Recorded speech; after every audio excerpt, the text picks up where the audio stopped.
Hello, everybody. My name is Dan Selcke. I'm the editor of winnerscoming.net here with Natalie Zamora, fan-sided entertainment editor extraordinaire and very special guest out of camera, if you're watching on the feed and not the podcast, Meadow the dog. Natalie, could Meadow the dog make a fast appearance? Oh, yes, of course. She's trying to destroy this bed she's in, but she's here and she's listening. Ah, so cute. Our regular co-host Daniel Roman is out today for a reason that I hope we can divulge soon. And I don't want to give too much away or promise something we can't deliver, but Daniel Roman is off on a secret location. It's been very, very exciting that hopefully we can talk about when he gets back, whenever that might be.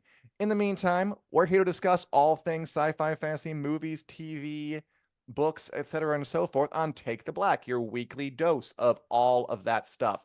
Hey to everyone here. Hey, Robert, good to see you. Anybody else in the chat, feel free to talk. We love chatting with you and learning about you.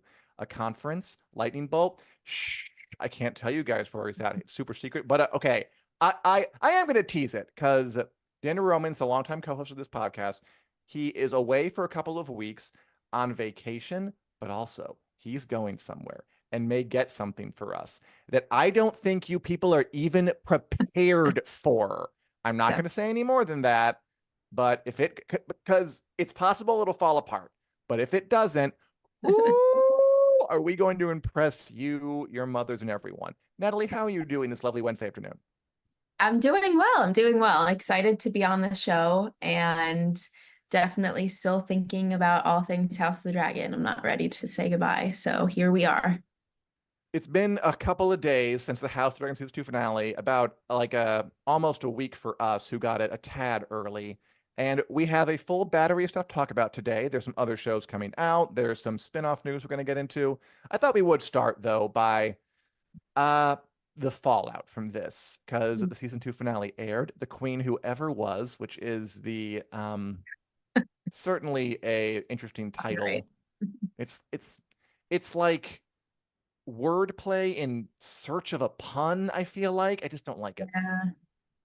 So I feel like we have to grapple quickly with the bad fallout from this. This episode was not terribly well received. Our own review was had a lot of negative stuff, although we enjoyed big parts of it, obviously. It's been pretty, if you care about Meadow. Again, for podcast listeners, there's an adorable dog in Natalie's lap, and it's too cute, and I can't. Um, it's been pretty negatively reviewed by IMDb people. We put Yeah. all the stock in that we can. Um, it was the highest ratings getter of the season, the finale. Although part of me does wonder, like, oh God, everyone turned into the finale to see some big climactic event, Yeah. probably, and then they were greeted with a montage of cool things that are about to happen. I legitimately do worry a bit that it might hurt in the 2-year interim. Are there any feelings you have that have been bubbling up since the end of the finale, end of the season, Natalie? I feel just fine about it. I just am kind of in a state of like, it is what it is at this point. I do wonder, like you're saying, I feel like I'm getting a little bit of like Game of Thrones season 8 aura going on right now. Definitely not as bad, but yeah, the No. reviews, the like social media reactions have just been so awful that it's like, even if I agree with some of it to an extent, I can't read it anymore because it's just too negative, too toxic. I don't care. Let's say positive, things might turn around. We got 2 years or more to mourn what this season was, and I think it'll be okay. I'm not mourning it for Not that long. I'm not taking my time right. doing that. I do want to address something in the comments a bit. There is a thing, this is kind of positive. Or at least I can get it to a point where it's positive, I promise. Where there's been kind of a copy pasta thing going around where people were talking about the reduction of episode kind of a number Right. from 10 to 8, and there was this, I don't think it's confirmed at all, but there was kind of like a copy pasta thing going around about, oh, HBO called them up a month before a month before production start, and said you have to take it down from 10 to 8, and they had to refigure really quickly, and because of the writer's strikes they couldn't adjust things on set. I'm not going to stand by that. I looked into it, and even the person who said it originally was like, That's just my speculation," but kind of took on a life of its own. Uh, You know how the internet goes. mhm. It does seem pretty clear to me that there were some behind the scenes issues. We'd heard that there were a big battle move from season 2 to season 3. At least one producer started to say that it wasn't our choice to do this, and then Yeah. Ryan Condal's like, "No, but it was. It was a creative decision. It's good to be a company man. That's not entirely bad. Um, because it was done through the writer strikes, they can't adjust things on the fly, which I do think you can tell.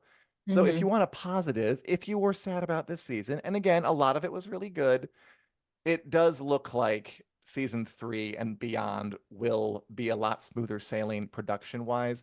The past several years in TV, it has kind of taken a pummeling. It wasn't that long ago that shows were shooting through COVID and they had to like put on the mask and the distancing, and which resulted in all these weird scenes. You could tell where like, why are they all standing 18 feet apart from each other? Why is this army like 3 people big? And Yeah. then they had the strikes, and I think we haven't seen the end of some of the weird stuff to come out of that. Mhm. Um, so that's all happening. It does, and Hollywood's still feeling the effects of that. Like there are shows that aren't being greenlit because they're kind of rebalancing their budget sheets in the wake of the strikes and COVID.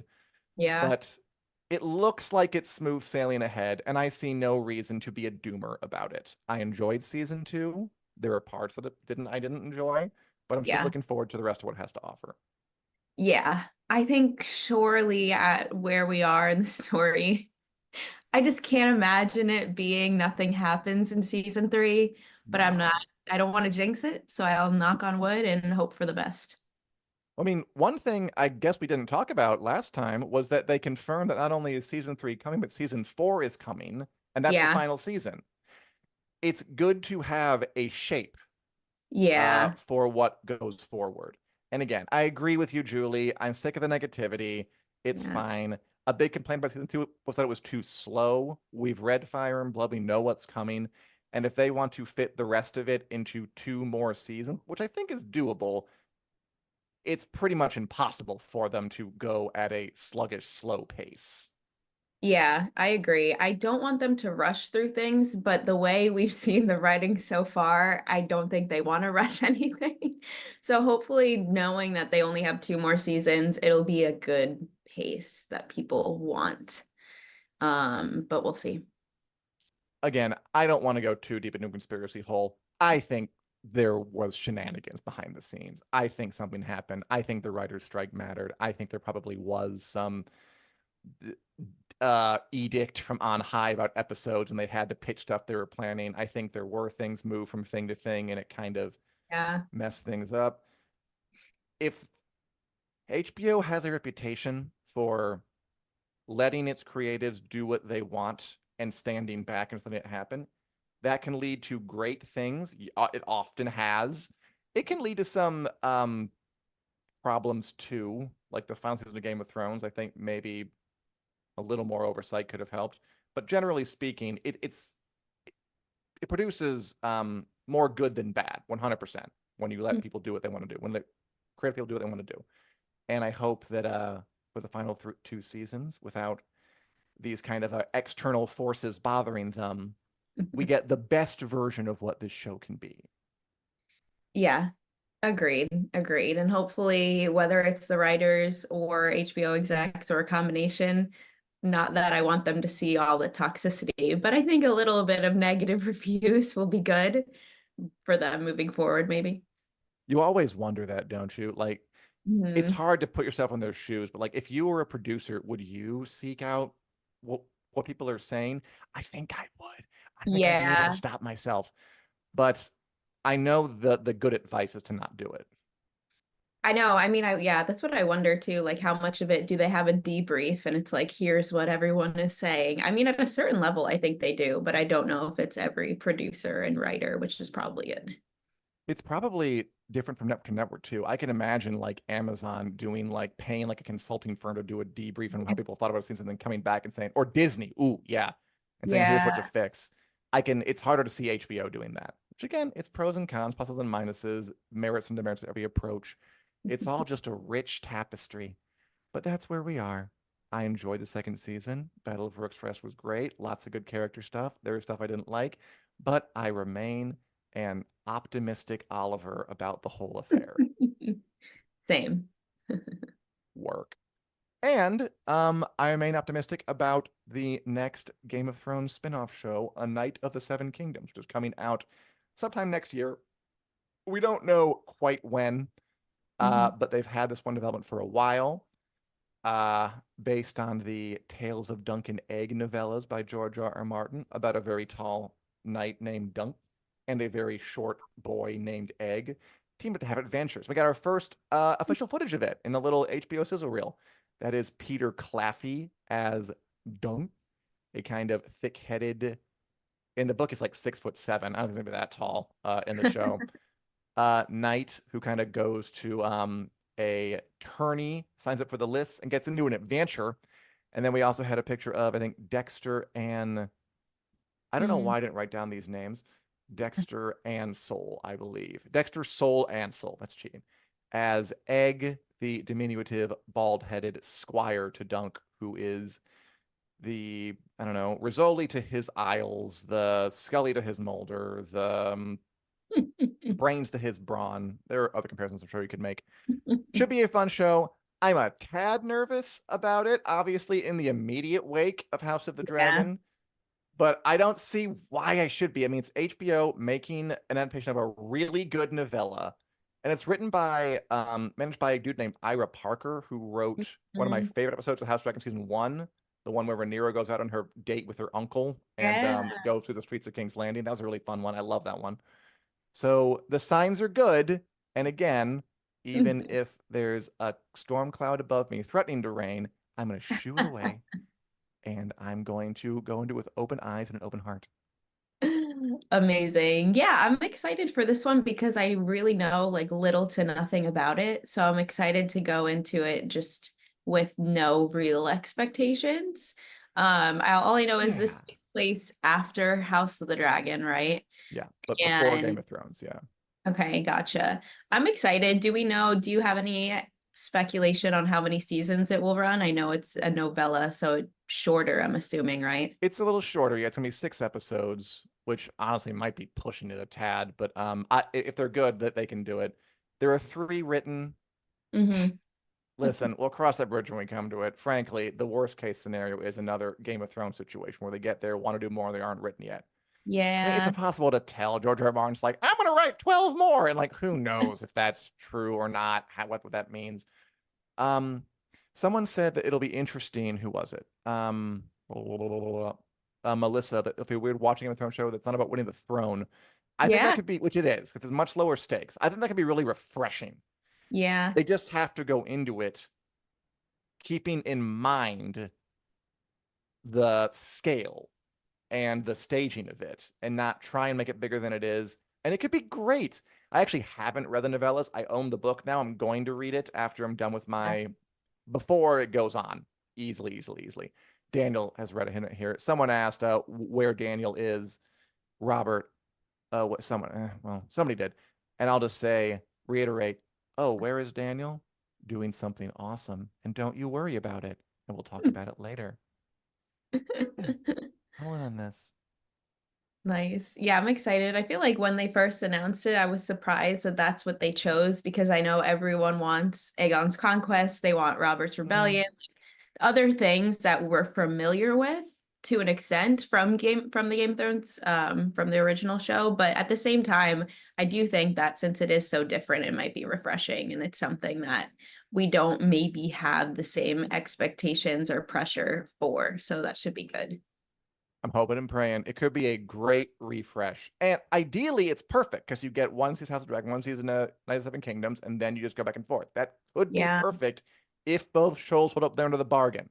So I'm just hoping for the best. And maybe April, May-ish. Somebody suggested that. Sure, why not? Beyond that, we know they're working on. Okay, and this new news comes from George R. R. Martin, who it's hard to disentangle sometimes when that man talks the hard and fast facts from hopeful enthusiasm. But he was giving an interview with his Dark Materials author, Philip Pullman, at some fancy Oxford writer's house, authors on authors type interview. Hmm. And he was saying, and again, I like George R. R. Martin a lot. I do feel like we have to say that take anything he says with a grain of salt. Yeah. You can't fully trust the person who's been working on a book for 13 years and at one point promised to have it in by like, I don't know, 2015. But he was saying that HBO currently has 7 spin-offs of Game of Thrones in various levels of development, 3 live action and 4 animated. For a quick rundown, I think the ones we know about, there's an Aegon's Conquest thing maybe in the works, Hmm. which wouldn't be a live action one. There's a young Corlys Valerian animated series maybe Right. in the works. There is a Golden Empire of Yeti, which is basically Game of Thrones China, which basically means make up something completely new. Animated series maybe in the works. I think it's and there's a Nymeria of the Rhoynar live action things maybe in the works. Again, I'm just mentioning it. That's what's happening. Does it happen? Does it not? I really have no idea. I'm not sure they have no idea. I don't think he has any idea. But Yeah. that's the latest. Personally, I'll stick to my guns of I hope they keep it minimal and classy. Yeah, I feel like in development could mean someone mentioned it one time in a writer's room and they Hmm. said that'd be a great idea, and that's about it. So Yes, I agree. we'll see. Yeah, I do. I definitely still agree with you that one show at a time, we don't need a whole universe where there's multiple shows at the same time. I do wonder like just how long the shows will go on. Like I hope that they continue making shows forever, but just do it, stagger them. So they're Now that not. House of the Dragon has like an end date, I can see them rolling into Aegon's Conquest or something. Like after it's done, like and then take like a year off and then do that. I think that could work. Yeah, I want them to do that one. I really do. And let's not cast Henry Cavill as Aegon.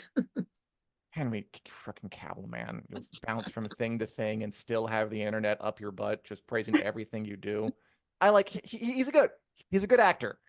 I find the cult of Henry Cavill almost more interesting than Henry Cavill himself. Yeah. It's very interesting to me. He's good. Don't get me wrong. Don't come for Henry Cavill fans. Some good comments as all. Julie Davies, our resident comic. George R. R. Martin's a fantasy writer living in a fantasy world. I agree. That's a good way to put it. I think that Yeah. does sum him up very nicely. And why not? And Good for him. yeah, Bushmaster with a good comment too, which might be part of the reason what we saw in House of the Dragon, that they struggle with big CGI battles so much that Mm. they can't afford more than 2 battles per season. So how to make Aegon's Conquest. It does seem to be like 2 giant Yeah. set pieces might be the limit, which we're coming up on the edge of like just what's possible in a production cycle. Like, Mhm. how can you have more than 2 giant CGI set pieces in one season of TV? I'm Yeah. not, I mean, they're gonna give it a whirl in this next season of House of the Dragon, I suppose, but it is hard. This is very hard to do. Um, And yeah, I guess we're about to really test the limits of just how epic television can be. Because we make these demands, right? We make these demands like I want a season every year, and also I want Yeah. as many battles as possible. And I sympathize with myself for wanting these things, and I like me and I want them. I sympathize with the bind in which producers must find themselves too. Yeah, absolutely. I know that is something I hadn't thought about. Like they had to move presumably the Battle of the Gullet to season 3, but then how many other battles are they going to be able to afford in season 3?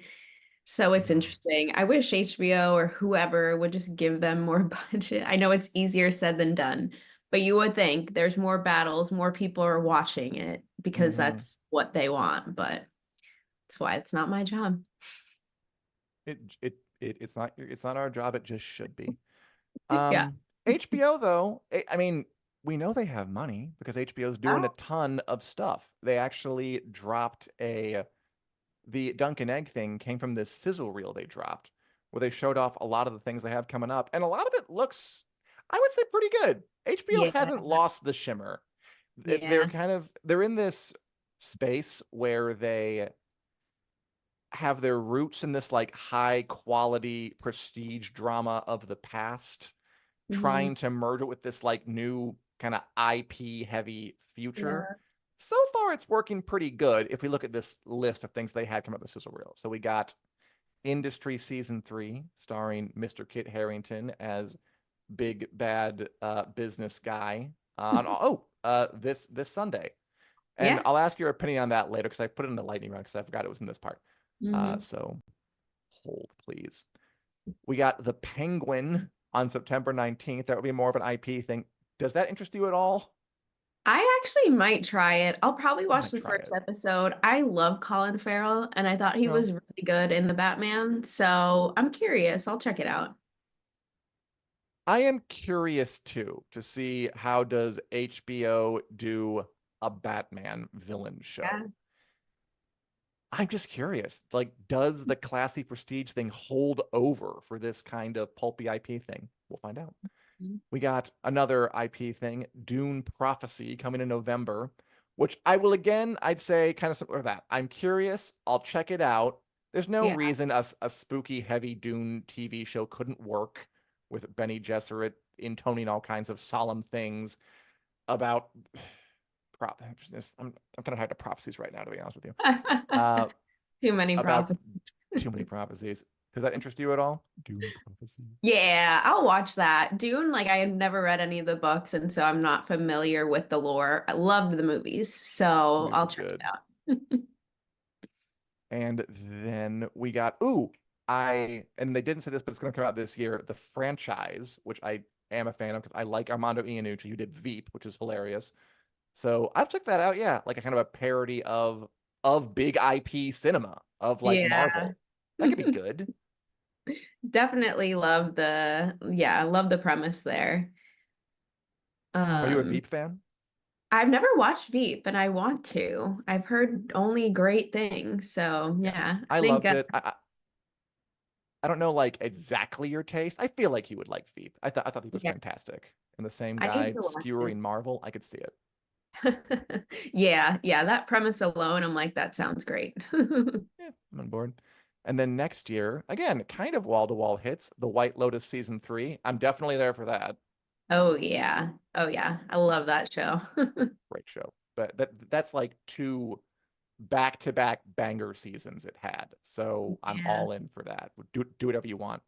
And the guy who made that made that Laura Dern show on HBO. Enlightened, which is also really, really fun, Oh, I if never watched a that. little less approachable. He Mm, found his niche, kill it. The Gilded Age season 3, The Gilded Age is 100% my guilty pleasure show. yeah. It is this like American Downton Abbey, opulent rich people in beautiful gowns and enormous estates. It's like you get some popcorn and just nothing is happening and I'm transfixed. So Uh-huh. I do have a bit of a soft spot for that show, even if I feel a little guilty. Don't. I mean, it's on HBO. It's a prestige show. I've never watched it and I want to try it. It takes place in New York, right? Or am I Yeah, making in that? like the turn of the century, That like sounds cool. 1890s. I'm gonna say. Yeah, I need to watch that. That's the only one on this list that I probably won't watch because I've never seen the first two Sure. seasons. I'm interested. Did you watch like Downton Abbey and those kind of shows? Oh, No, fair I've seen enough. Bridgerton. That's about it. Yeah, I mean, yeah, it's definitely worth trying out. And then once you watch it, come back here and talk about it because it is a hit. People do like it. Yeah. It's got great it's it's got the HBO polish to it. It's got the great acting, the great actors, the great set decoration, the great design and visuals. And then the Downton Abbey kind of super rich people having tiny problems blown up to this huge scale, which is a formula that I guess works for me because I have enjoyed it. Yeah. I feel like anything, any stories of that time, if it's around rich people, it always is the same. Like tiny problems that today would not matter at all, to like marriages, things like that, that it's like at that time was the biggest thing in the world. So Yeah. that's fun. As Julie says, it's easy to watch. I agree. It goes down smooth, that show. I like it. I like it. I like it. And Melissa is saying that Dunkin' Egg is coming June 25th. Unless they announced that, Melissa, I don't think they said anything. unless you have inside information. Are you HBO? Are you David Zaslav? You know David Zaslav. If you have any inside information, let us know. But I don't believe they've announced a release date unless they did in the past couple of minutes. Yeah. And then after that, another IP meets quality. It Welcome to Derry, the It prequel series about what the killer alien clown spider evil monster, I guess, does during other points in the It history. How do you feel Yeah. about that one?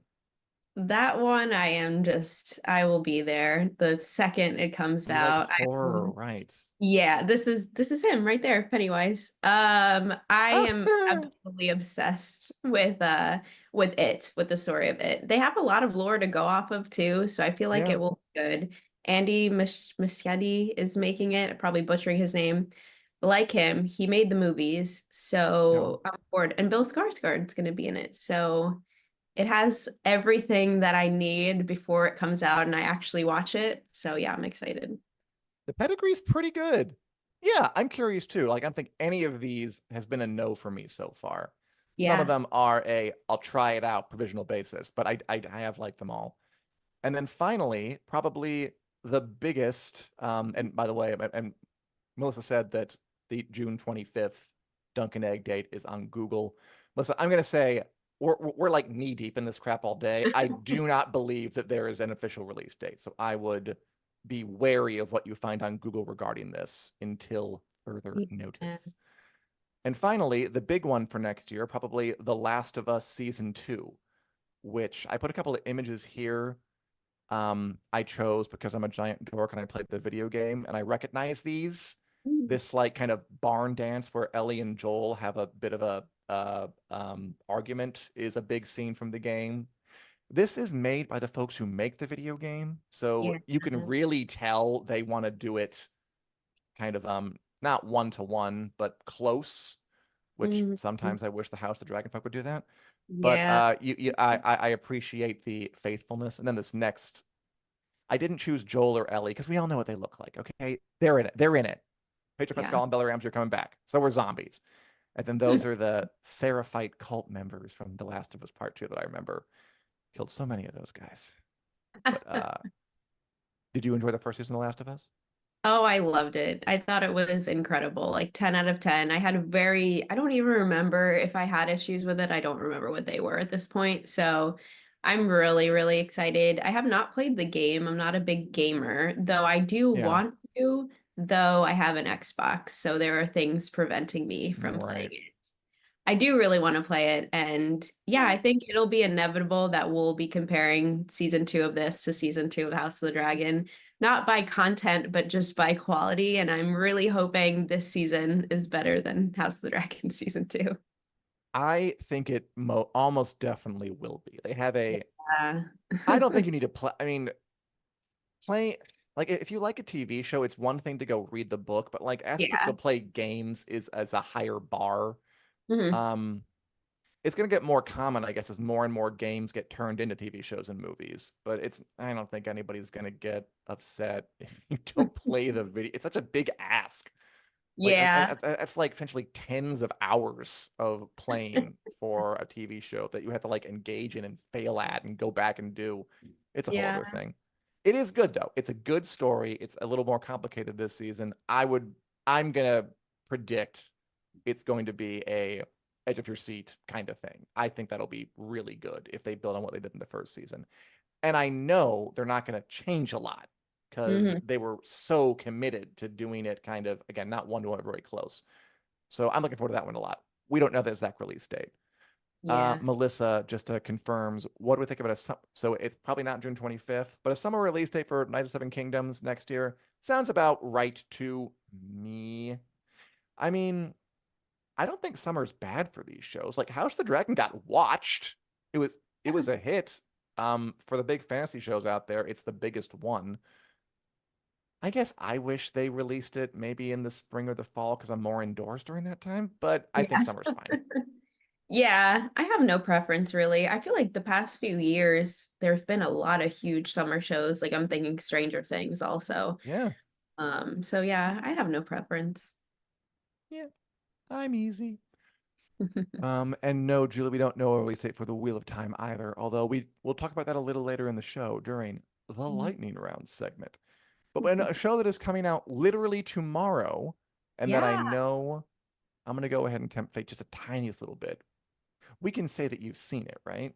Yeah. Yeah. Okay.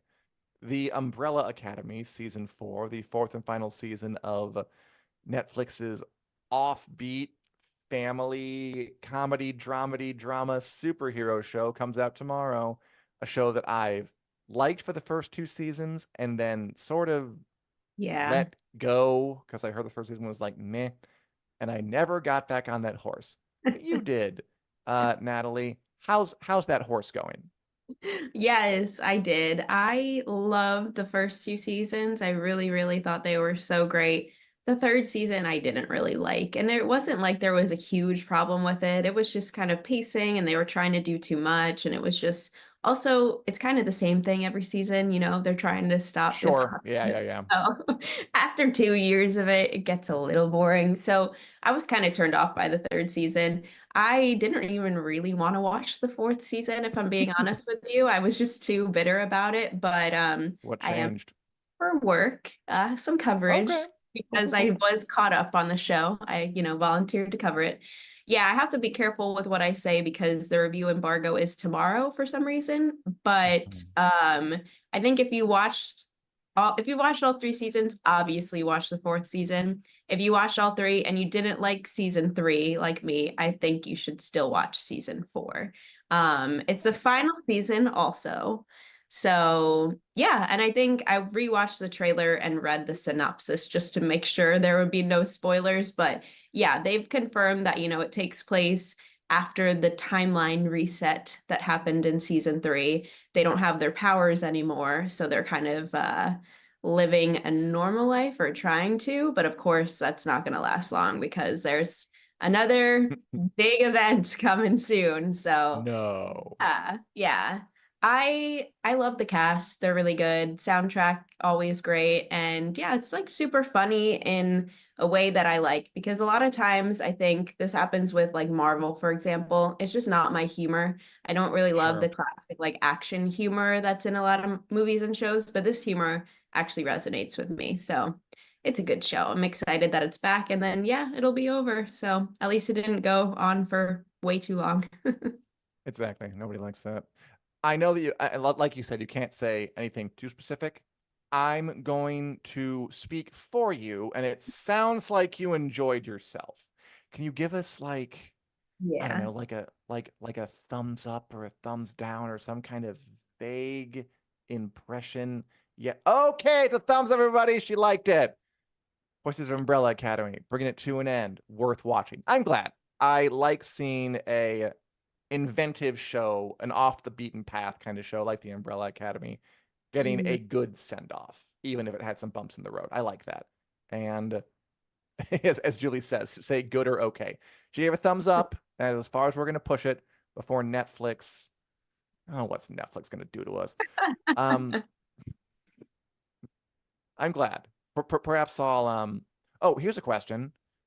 I didn't watch the third season. Could I skip it and go right to the fourth? I mean, you probably shouldn't, but you probably could. They have like, at the start, the whole recap of the last season. There you So go. you wouldn't be like terribly lost or anything, no, especially since you know the characters. So that's probably Yeah. good. You know what? I might consider it. But that's that. I'm glad. Good. Good for the Umbrella Academy. Good for House of the Dragon. Good for Night of the Seven Kingdoms. Good for all the Game of Thrones spin-offs coming. Natalie, as we barrel towards the end here, I feel like when you're on the show, it goes a little faster than when Daniel's on the show because Daniel, God love him, and we all do, um, has has much to say. That's a nice way of putting it. He is That is a good though. verbose, he is excellent. He's an opinionated, verbose, loquacious individual. And Yeah. we love it and we love him. And we wish him well in his mystery location. But Natalie, is there anything right now that you're watching, reading? I guess those two things, movies, TV, books, or otherwise, that you just want to mention? Anything you have recommendation for or don't? I did. I know I sent you a photo, and Meadow has been trying to bite it off of my bookshelf. I did start Interview with the Vampire, so I am excited about that. The book, not the show. I love the show. Mm-hmm. I was on vacation at the beach earlier this month, so that was a great time to start a read. And yeah, so far it's really good. I'm super excited to keep reading it. I know you and I love the show and are Oh, excited so for good. season 3. Yeah, so that I'm definitely gonna keep reading. I now that I'm done with House of the Dragon, I feel like just a void in my TV watching. I did restart The Office as one does, but I know we're gonna talk about it in a little bit. I need to catch up on Industry. That's my next thing that I need to do. So that's all me. Yeah, I'm curious if that one's worth diving into industry. I have not really seen much of it. And Daniel, if you're watching, Robert Harris compliments you. I love his speeches because I signed up for an hour and he gives as close to that as possible. And we love Natalie too, though, says Robert. Natalie loves both of them, except me. He doesn't love me. I'm kidding. You didn't say that, Robert. True love us all. Um, I am, I think I said this before. I am rereading the fourth Wheel of Time book, The Shadow Rising, because I read it and then I was going to do like a discussion video about it. And then it was a year later, and I was like, I've forgotten everything about it. So I'm rereading that, and then I'm going to read a Night of the Seven Kingdoms, the 3 novellas, and then I'm going to read The Vampire Lestat. And that is my reading list for the foreseeable future. I have it all planned out. Yeah. Along by the end of the year, all 3 of those things will be crossed off. Maybe by I don't know, November. We'll see. In terms of watching, I'm kind of with you. Yeah, after House of the Dragon, I've had a bit of a lull. We're trying to pick a new show to watch. We're thinking like Fargo. Have you ever watched that? Oh yeah, that one I need to catch up on. I watched the first few seasons, however many there are, but I heard the most recent one is like the best one, and I haven't watched Nice. it. So yeah, that's a good show.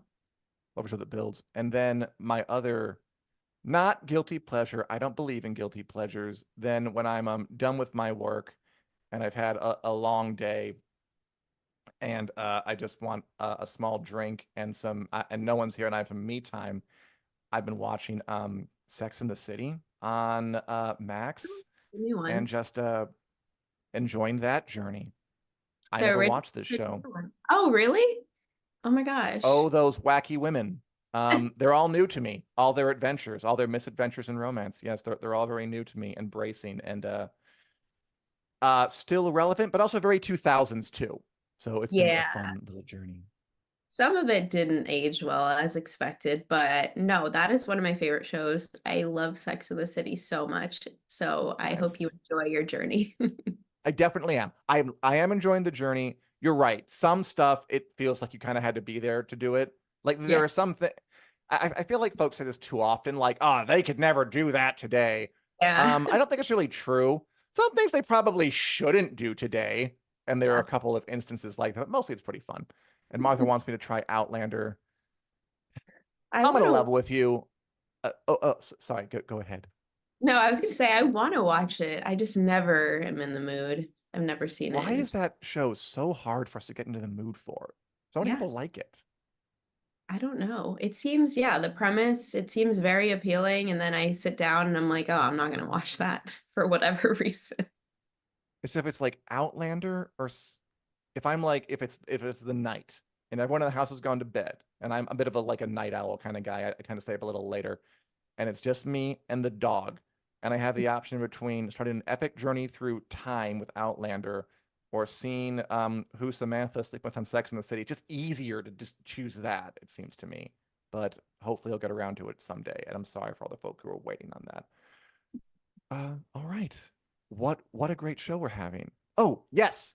And Melissa recommends Silo. I am thinking about Silo. That sounds like a cool show. Daniel loves it. And I'm considering that for our next show. We're between like Fargo and Silo, maybe Hannibal. We'll watch something new pretty soon.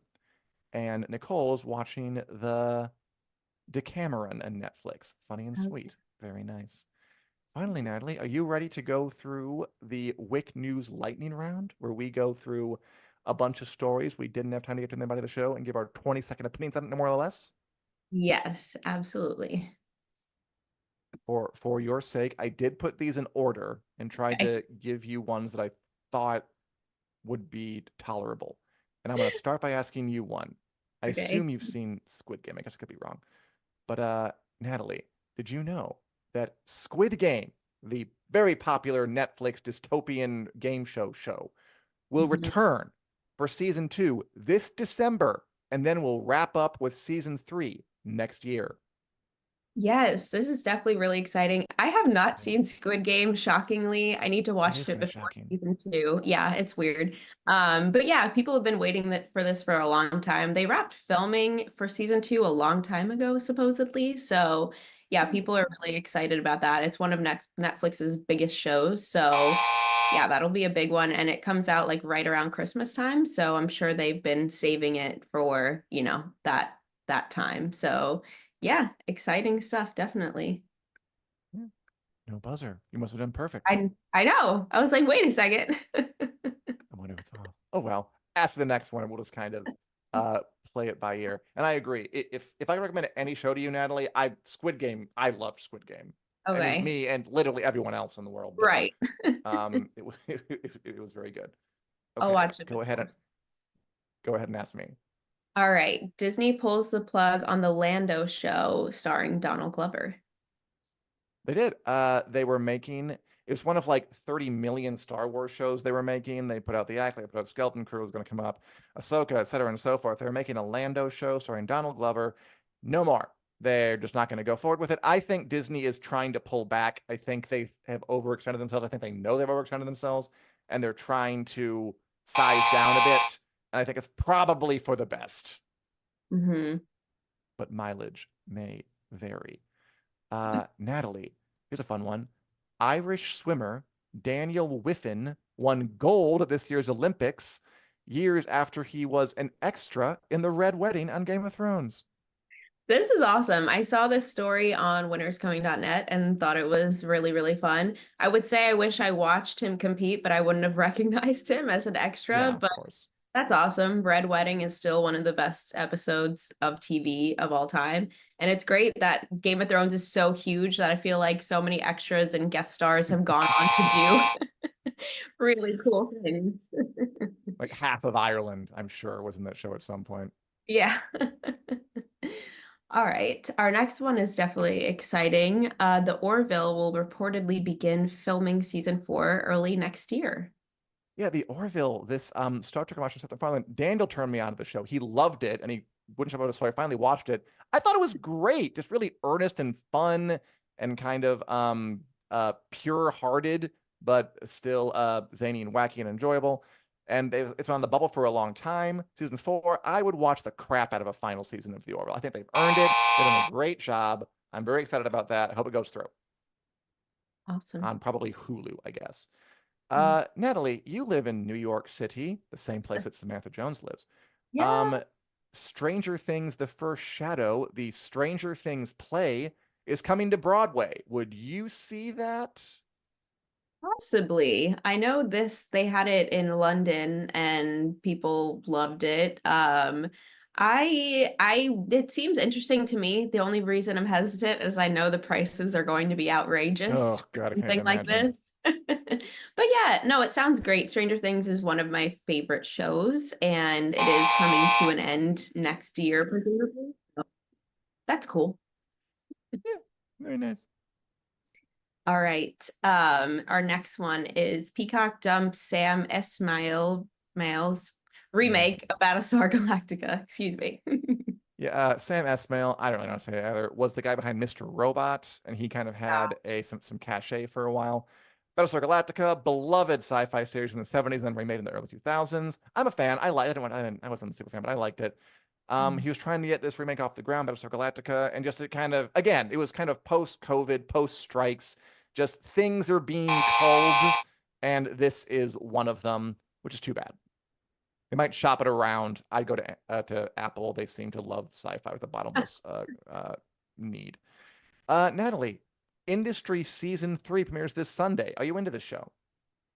Yes. Well, I watched the first season, and it was good. I enjoyed it, so I need to catch up on it. I was planning to before Sunday. That has not happened, but it's a good show. It's like I described it in a post the other day. Like it's like Succession, but younger people, and they showed their Mhm. personal lives a lot. So it's also kind of Euphoria-esque, but not as crazy as Euphoria. And it's Gotcha. investment bankers. So it's a good show. Very nice. And Melissa asked, "What's the buzzer?" I'm glad to hear, Melissa. Hope you like and subscribe. To make sure we don't go over 20 seconds in our responses. We're disciplined here. We're very serious about this.